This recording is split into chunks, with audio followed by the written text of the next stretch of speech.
This is Isabella Breda, the editor-in-chief of The Echo, Cal Lutheran's student newspaper. This Monday, October 12th, was Indigenous Peoples Day.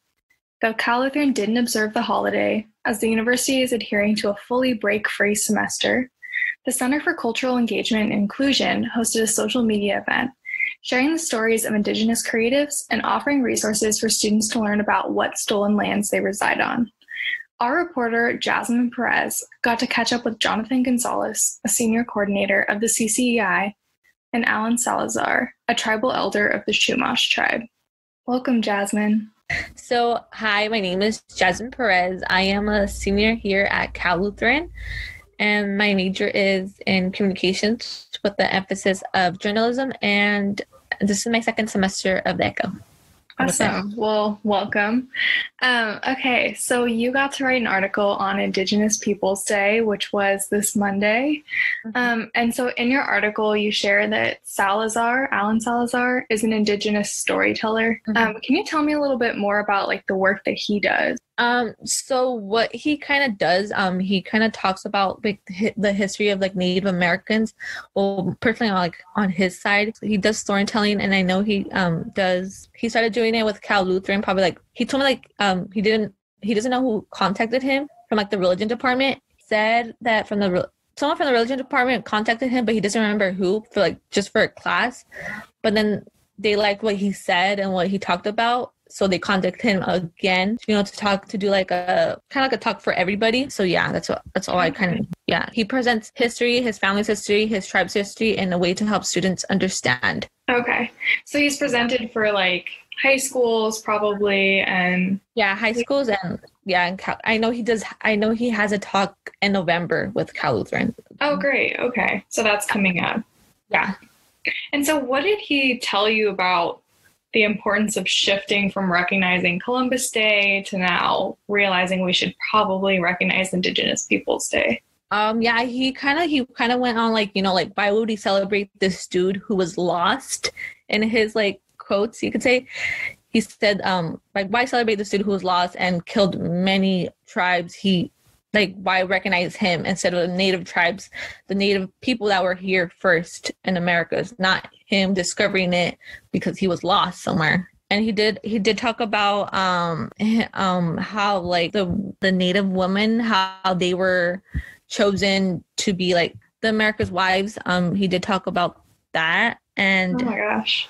Yeah, and then they were property, and he does talk about how people of color and the Indigenous, their history is not talked about. And he did say the United States sugarcoat their history, saying oh yeah, they did this and they did that, but in reality their part of their history hasn't been talked about. He did say that it's mostly it started to begin talking about in Southern California, but in many other states it's probably not talked about because history books are probably different, the way they probably do it. Right. And looking back to your education, did you go to school in Southern California? I did. So how was it discussed? Did you have Columbus Day off? What was that like? I think in elementary, middle school, we did have Columbus Day off. They didn't really talk about, they talked about, oh yeah, they had a Thanksgiving dinner, them together, he bonded with the Native American people. But once I got into the high school level, Columbus Day, I didn't get those days off. And until I think it was till my, I'll say probably my sophomore year in high school, that's when I that's when one of my teachers told me about it. Columbus, Christopher Columbus, he killed people, he killed Native Americans. He wasn't the first one who discovered Americas. It was Native Americans because they were here first. He wasn't the one that discovered it. And I was like, what? Because you learn something because they don't teach you, they teach you more on the soft side, oh yeah, Christopher Columbus. But knowing that and what what Alan Salazar told me, it goes to a different perspective. What are we teaching the students? I feel like they should know more about it instead of learning about the history of the United States, history, all this stuff. like, because this is a very important topic to talk about for like Indigenous people, because they're the ones here first, and I feel like their stories have like past like I don't know how many years their story has been like covered, and you learn more about this probably going into high school and probably going to college when you do like an ethnic studies class. So I feel like this should be talked about probably in high school, like this is what actually happened. Right. Okay. And then what was like, from what you gathered, what was the CCCI's aim for their student programming? I think like their perspective for the CCCI, I feel like they wanted to celebrate Indigenous Peoples Day instead of Columbus Day, because I feel like Columbus Day should have never been celebrated at all. Like the United States should say, like, you know what, Indigenous peoples were here, like learn the history. And I think that's what they wanted to do with like sharing on Instagram and on Facebook. And I feel like, because I don't know if this is like the first time they celebrate. I didn't ask Jonathan that, but this is something like it's really important that students should know and should learn about, instead of some other dude, you could say. Yeah. So has this been a discussion in your own classes at Cal Lutheran, like at any point? At Cal Lutheran, not really. Like I'm taking political science and I haven't taken a history class because I came from a community college. So I did take a history of Chicano studies. Yeah. My first year at community college. And, like learning that side of like that history, like the Mexican Americans, the Mexicans, like I learned a different part that I didn't really know about.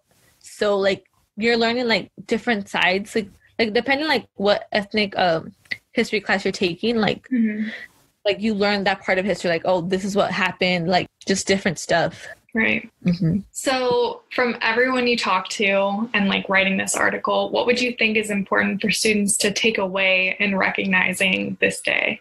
I feel like students today should take a history class on ethnics, like either history of Chicanos, history of like Native Americans. I know they do offer that classes. Some community colleges, probably like, I don't know about Cal Lutheran that much because this is my second year. But, I feel like students should learn about this more. And I feel like it kind of like opens your mind saying like, okay, like what is like the U.S. trying to hide? Like are they trying to say like, U.S. like is the United States superior? I feel like it is important as well to talk about like, okay, like the Navajo tribe, they did help them in World War II. So it's like, what, like they helped you guys in World War II, but you don't want to talk about like you guys took their land, you guys took everything from them. And their lives. Yeah. Yeah. All their lives. Well, thank you so much for your time, Jasmine. Okay, thank you.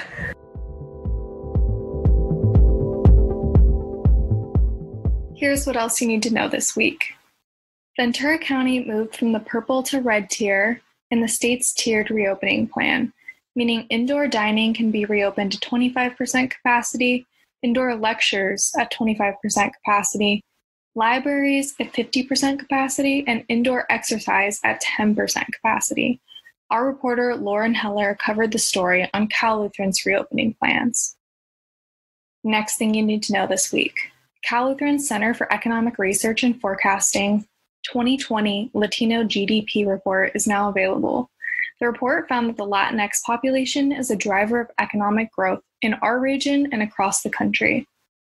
Finally, October is Filipino Heritage Month. Upcoming events will be shared on the Hub. All of the news discussed in this podcast can be found at cluecho.com. Thanks for listening.